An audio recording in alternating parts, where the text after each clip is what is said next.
Bismillahirrahmanirrahim. Assalamualaikum warahmatullahi wabarakatuh.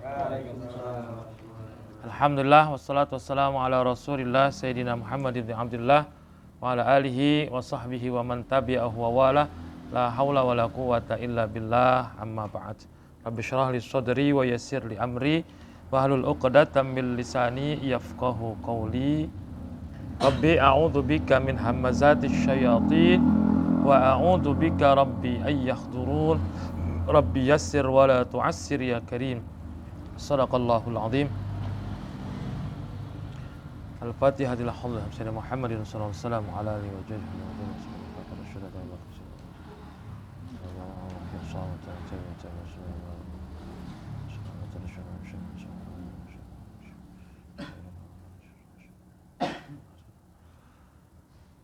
wa Al-Fatihah.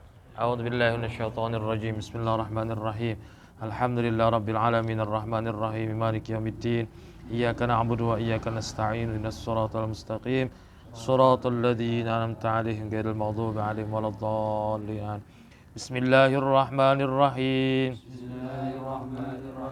Nawaitu ta'alluma wat ta'lima wat tadhakkura wat tadhkira wan naf'a wal intifa'a wal ifadata wal istifadata wal hatha ala tamassuki bi kitabillahi wa sunnati rasulih sallallahu alaihi wasallam wad du'a ilal huda wad dilalata alal khair ibtigha'a wajhillahi wa mardatihi wa qurbihi wa thawabi. Jadi beras itu padi itu bukan padinya yang dihitung, tapi sudah menjadi beras yang ditimbang.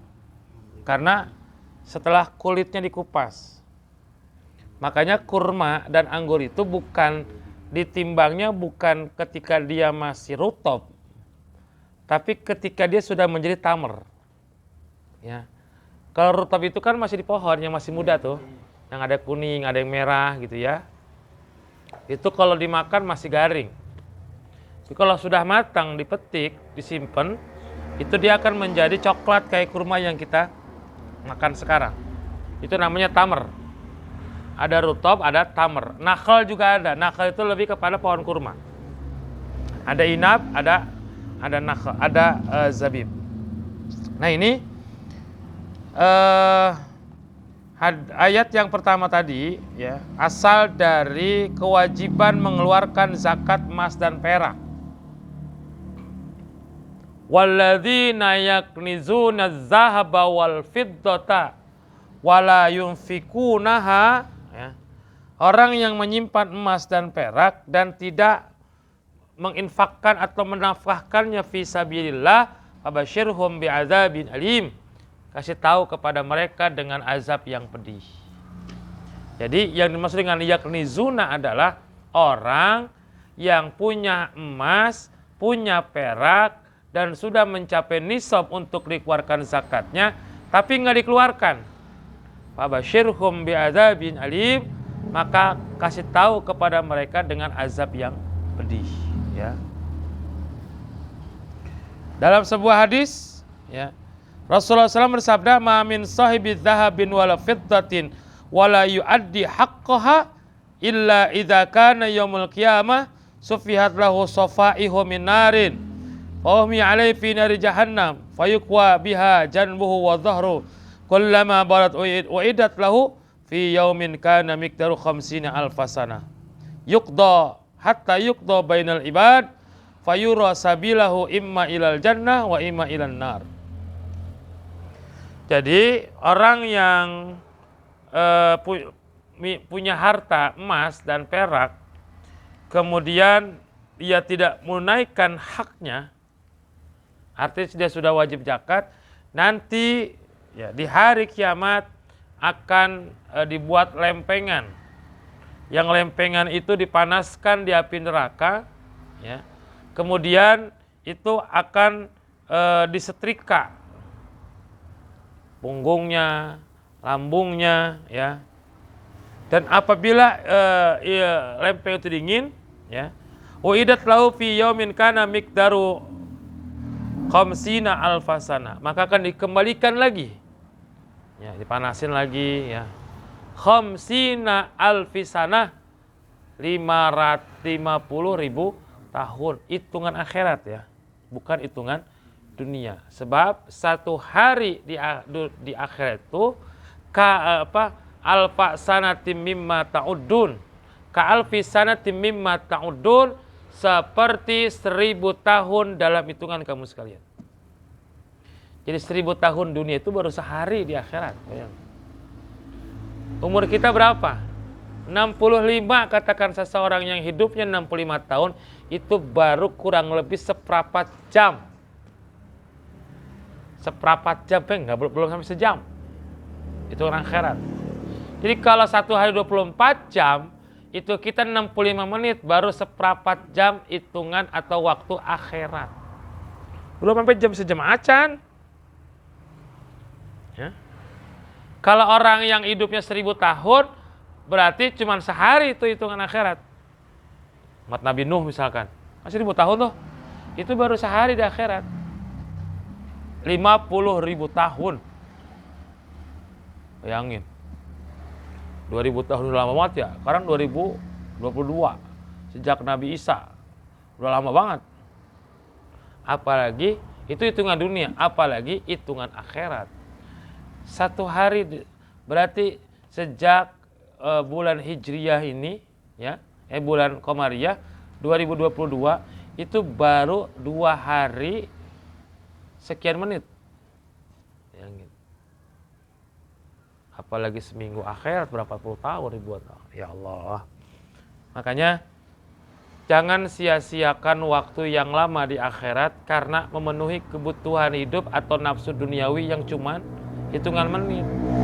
Itu yang 65 tahun loh. Sekarang yang umurnya 30 tahun, ya baru 7 menit.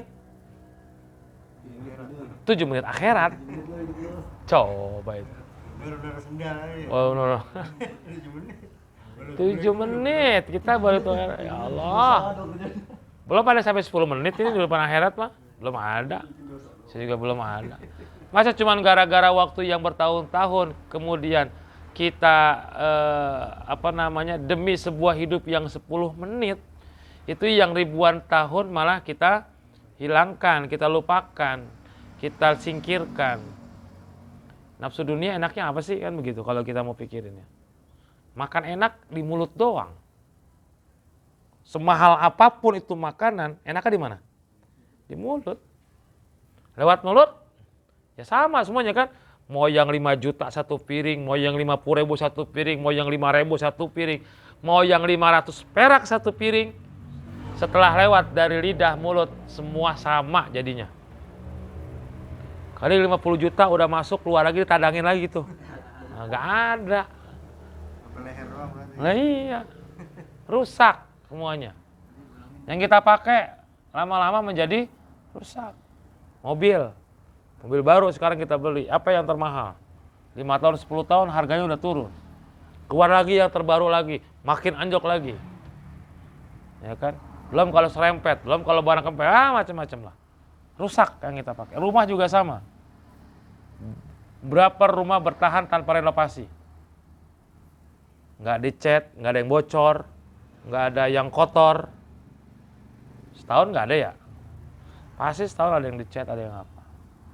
Tapi kalau yang kita infakkan, yang kita sedekahkan, itulah harta kita yang sebenarnya, hakikatnya. Ya. Makanya kehidupan akhirat itu adalah kehidupan yang abadi. Ingat, khamsina alfasana, 50.000 tahun disetrika, ya Allah. Kalau kata Ustadz Al-Untung, amanah bila dibolak-balik. Na'udzubillah. Ya, Masya Allah. Ini kalau baca kayak gini ngeri gitu ya. Hidup kita kayaknya, ya Allah, kagak berarti banget. Makanya kemudian umat Nabi Muhammad mendapatkan keistimewaan dari Allah. Ibadah kita yang sedikit, tapi pahalanya melebihi pahala kebaikan dari umat-umat terdahulu yang ibadahnya lebih lama. Umat Nabi Nuh ratusan tahun mereka hidupkan dengan ibadah. Tapi umat Nabi Muhammad jarang yang sampai 100. Tapi ibadah yang dilakukan oleh umat Nabi Muhammad itu bisa melebihi ibadah umat-umat terdahulu dalam sisi pahalanya. Bayangin. Jangankan dalam bentuk ibadah sholat, puasa, zakat, dan sebagainya. Dengan hanya membaca sholawat saja, udah pahalanya luar biasa. Ibadah yang gak kudu pakai niat, ibadah yang walaupun ria, ibadah yang walaupun tidak khusyuk, tapi tetap bernilai pahala besar, ya hanya sholawat. Ente sholawat nih ria, sholawatnya ria, tetap berpahala. Ente sholat ria berpahala enggak? Belum tentu. Tapi sholawat, walaupun kita melakukannya itu tidak seperti ibadah-ibadah yang lain, asal, kemudian lain sebagainya, itu udah berpahala. Maka Nabi pernah ditanya, ya Rasul, orang yang bersalawat kepadamu akan mendapatkan 10 salawat dari Allah. Allah akan bersalawat kepada 10 kali. Apakah itu dilakukan oleh dia dalam keadaan khusyuk? Tidak. Kata Nabi tidak. Bahkan orang yang lalai, dia bersalawat kepadaku, maka 10 salawat dia dapat dari Allah. Artinya Allah bersalawat kepada dia 10 kali. Kalau dia khusyuk salawatnya, tidak ada yang tahu pahala orang tersebut kecuali Allah. Bayangin. Ya. Ada ulama mengatakan itu 10 kali Allah bersalawat kepada kita, artinya kan Allah 10 kali memberikan rahmat kepada kita. Jangankan 10 rahmat, 1 rahmat saja Allah berikan kepada kita sebenarnya udah cukup buat kita. 1 rahmat. Ini 10 rahmat sekali salawat. 10 kali salawat 100. 1000 kali salawat 10.000. Ya. Ribuan kali kita bersalawat, maka tidak terhitung rahmat Allah. Makanya walaupun hidup kita di dunia sementara, misalkan singkat, demi sebuah kehidupan yang kekal nanti di akhirat, bisa jadi amal kebaikan kita itulah yang bisa memenuhi untuk kehidupan abadi kita. Nggak usah banyak sholawat aja udah, Masya Allah. Sholawat doang.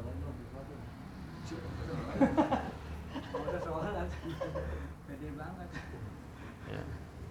Itu sholawat doang. Makanya tadi ada alasan, sholatnya nggak usah sholat.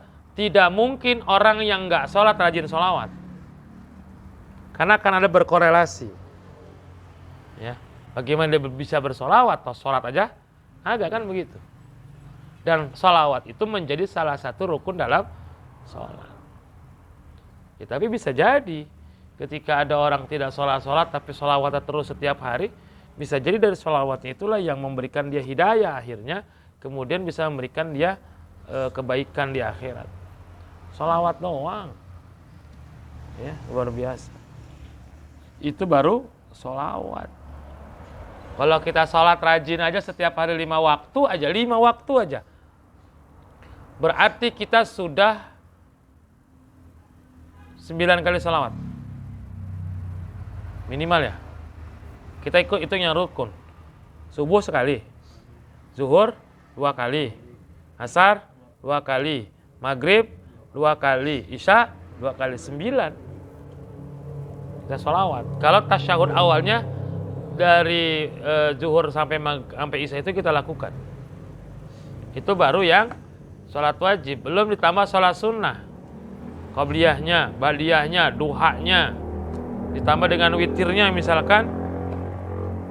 Udah berapa puluh kali kita sholawat. Dikali 10 rahmat Allah. Masya Allah.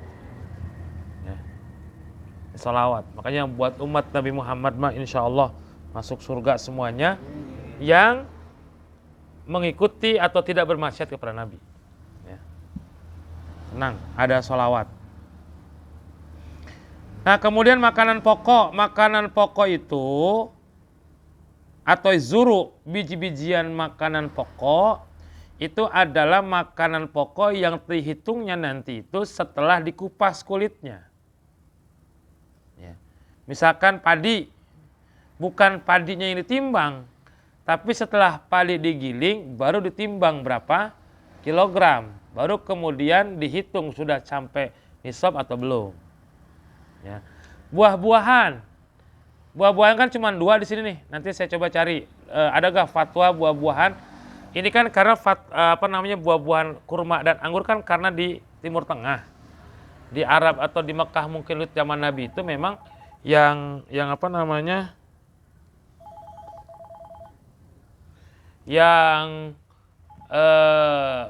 budidaya zaman itu kan memang yang banyak itu kurma dan anggur. Sedangkan di Indonesia kan kurma sama anggur tidak sebanyak di sana. Apakah bisa dikiaskan dengan buah-buahan yang lain? Sebab yang saya baca dari beberapa kitab itu, at-thimar itu adalah kurma dan anggur. Nah, kalau dalam keterangan sini kan kurma itu rutob, diperkirakan rutob nih. Ya, setelah panen. Kira-kira ketika menjadi rutob itu 1 ton, bisa jadi setelah menjadi tamar berkurang kan? Karena dia mengering, mengerucut. Sama juga dengan anggur. Makanya yang ditimbang itu adalah tamar dan zabib. Sama padi. Yang timbang itu bukan padi masih ada bentuk gabahnya. Tapi setelah padi dikupas, digiling menjadi beras. Pasti berbeda. Kita beli beras, beli padi 50 kilo. Kita giling, belum tentu berasnya 50 kilo. Selisih sedikit lah. Ya. Ada selisihnya. Makanya yang dihitung adalah yang sudah sama dengan kurma dan anggur. Nah, ini nanti akan ada hitungannya. Karena penjelasan di bab selanjutnya, berapa nisab emas, berapa nisab makanan pokok, nanti kita hitung. 5 wasak itu berapa kilo sih? Ada rumusnya. Ya. Kemudian emas itu berapa yang harus dikeluarkan, nanti akan ada hitung-hitungannya. Termasuk saya akan mencari keterangan tentang zakat investasi yang pernah ditanyakan. Ya. Investasi kan bukan hanya kita dalam sebuah usaha kita nanam modal, bukan hanya itu. Zakat investasi itu termasuk kontrakan juga. Punya kontrakan di toko atau rumah, itu juga ada hitung-hitungan zakatnya. Ya. Apakah nanti dikiaskan dengan urudut tijarah dengan zakat perniagaan atau sebagainya? Itu ada kayaknya di Fiqhuz Zakah Syekh Yusuf Al-Qaradawi. Ya, nanti coba saya kupas. Saya coba cari juga keterangan lain bagaimana hitung-hitungan zakat investasi. Ya, siapa tahu di antara kita ada yang menjadi investor. Ya. Usaha kalau sudah sampai kan kudu bayar zakat. Termasuk zakat profesi, zakat penghasilan. Apakah kita sudah wajib mengeluarkan zakat atau tidak? Ya. Nanti akan kita hitung-hitung.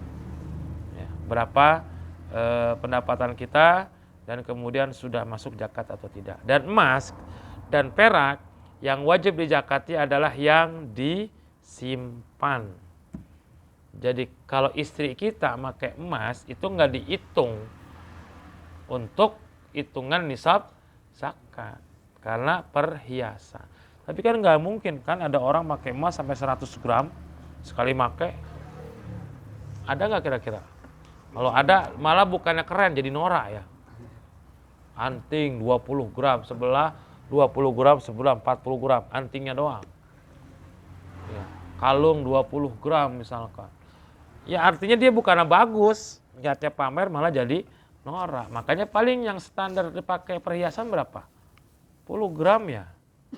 10 gram sampai 20 gram lah yang dipakai perhiasan, itu pun bagi yang punya. Ya.